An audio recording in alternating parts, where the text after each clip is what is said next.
ഈശോ മിശിഹായിൽ എൻ്റെ ഏറ്റവും പ്രിയപ്പെട്ട സഹോദരങ്ങളെ, എപ്പോഴും നമ്മൾ കേൾക്കുന്ന കാര്യമാണ് ഈശോയോട് ചേർന്ന് നിൽക്കുക. അല്ലേ, എന്ത് സഹനങ്ങളും എന്ത് വേദനകളും വന്നാലും കർത്താവിനോട് ചേർന്ന് നിൽക്കുക. കർത്താവിനോട് ചേർന്ന് നിൽക്കുമ്പോൾ നമുക്ക് സംഭവിക്കുന്ന 3 പ്രധാനപ്പെട്ട കാര്യങ്ങളെക്കുറിച്ച്, വലിയ ബ്ലെസ്സിങ്ങുകളെക്കുറിച്ച് ഒരൊറ്റ പുസ്തകത്തിൽ തന്നെ കാണുന്ന 3 പ്രധാനപ്പെട്ട വായനകളാണ് നമ്മൾ ഇന്ന് ചിന്തിക്കാൻ വേണ്ടി എടുക്കുക. പഴയ നിയമം നമുക്ക് എടുക്കാം. നിയമാവർത്തന പുസ്തകം 4-ാമത്തെ അധ്യായത്തിൽ 4-ാമത്തെ വാക്യം. വചനം ഇങ്ങനെയാണ്: നിങ്ങളുടെ ദൈവമായ കർത്താവിനോട് ദൃഢമായി ചേർന്ന് നിങ്ങൾ ഇന്നും ജീവിക്കുന്നു. വചനം ശ്രദ്ധിച്ചോ, നിങ്ങളുടെ ദൈവമായ കർത്താവിനോട് ചേർന്ന് നിന്ന നിങ്ങൾ ഇന്നും ജീവിക്കുന്നു. അത്ര ക്ലോസ് ആയിട്ട് കർത്താവിനോട് ചേർന്ന് നിന്നുകൊണ്ട് നിങ്ങൾ ജീവിക്കുന്നു എന്ന് വെച്ചാൽ ചുമ്മാ ശ്വാസം എടുക്കുന്നു, ശ്വാസം വിടുന്നു എന്നല്ല. പല പ്രശ്നങ്ങളെ അതിജീവിക്കാൻ നമുക്ക് സാധിച്ചത് ഈശോയോട് ചേർന്ന് നിന്നുകൊണ്ടാണ്. എന്ന് വെച്ചാൽ ഇപ്പോൾ നമുക്ക് വരുന്ന സങ്കടങ്ങൾ, സഹനങ്ങൾ, വേദനകൾ, ഇതിനൊക്കെ അതിജീവിക്കണമെങ്കിൽ നമ്മൾ ചെയ്യേണ്ട ഒരു കാര്യം കർത്താവിനോട് ചേർന്ന് നിൽക്കുക. അങ്ങനെ ചേർന്ന് നിന്നാൽ ജീവിക്കാൻ പറ്റും, അതിജീവിക്കാൻ പറ്റും. നിയമാവർത്തന പുസ്തകത്തിൽ കർത്താവിനോട് ചേർന്ന് നിൽക്കുമ്പോൾ കിട്ടുന്ന മറ്റൊരു ബ്ലെസ്സിങ്ങിനെ കുറിച്ച് പറയുന്ന വചനഭാഗമാണ് 10-ാമത്തെ അധ്യായം എടുക്കുക. അതിൻ്റെ 20-ഉം 21-ഉം വാക്യങ്ങളാണ്.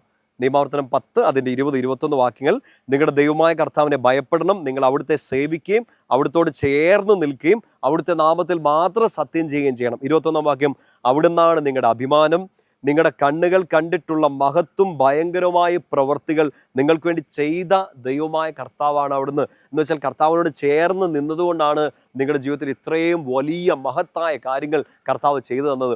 നിങ്ങളുടെ അഭിമാനമായ കർത്താവ് നിങ്ങൾക്ക് വേണ്ടി വലിയ കാര്യങ്ങൾ ചെയ്തു തന്നിട്ടുണ്ട്.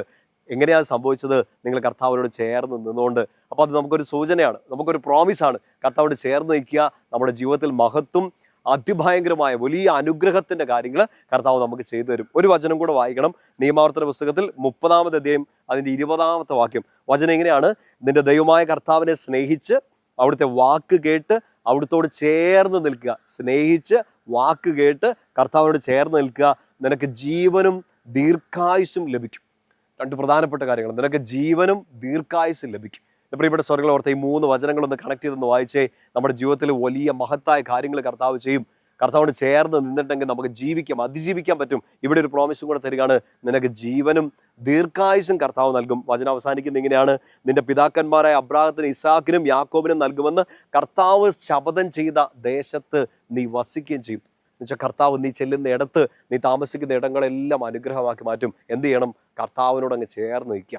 ഏത് പ്രതിസന്ധിയിലും, ഏത് വേദനയിലും, ഏത് വെല്ലുവിളിയിലും കർത്താവിനോട് ചേർന്ന് നിൽക്കാൻ വേണ്ടി ഒരു തീരുമാനം എടുക്കുക. എല്ലാം കർത്താവ് അനുഗ്രഹമാക്കി മാറ്റും. ഈ 3 വചനങ്ങൾ നിങ്ങൾ രാത്രി കിടന്നുറങ്ങുന്നതിന് മുമ്പ് പ്രാർത്ഥിക്കണം. നാളെ എഴുന്നേൽക്കുമ്പോഴും ഈ 3 വചനങ്ങൾ പ്രാർത്ഥിച്ചുകൊണ്ട് നിങ്ങളുടെ എല്ലാ കാര്യങ്ങളും അനുഗ്രഹമാക്കി ചെയ്യുക. നമ്മുടെ കർത്താവ് ഈശോ മിശിഹായുടെ കൃപയും പിതാവായ ദൈവത്തിൻ്റെ സ്നേഹവും പരിശുദ്ധാത്മാവിന്റെ സഹവാസവും കൂടി ഉണ്ടായിരിക്കട്ടെ, ഇപ്പോഴും എപ്പോഴും എന്നേക്കും. ആമേൻ.